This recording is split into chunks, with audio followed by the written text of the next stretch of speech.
Welcome back. So the question was, Peter and Elizabeth often feel inferior to others with higher income. Does God look at them this way? What advice would you give them in this regard? In my view, in my study of Scripture, Peter and Elizabeth definitely should not feel inferior to others who have higher income. God doesn't look down at them because of their level of income. As a matter of fact, it's God who has decided on their level of income. Have a look at 1 Chronicles 29:11-13, where it says, "Everything in the heavens and the earth is yours, O Lord, and this is your kingdom. We adore you as being in control of everything. Riches and honor come from you alone, and you are the ruler of all mankind. For your hand controls power and might, and it is at your discretion that men are made great and given strength."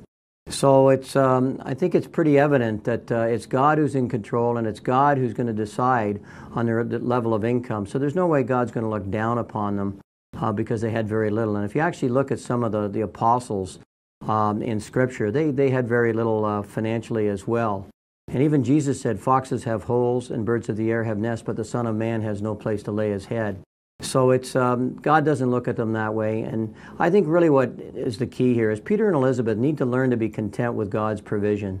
That's what they need to do, and focus on things of eternal value and not focus on the temporal things, the cars, the houses, and all of that kind of stuff.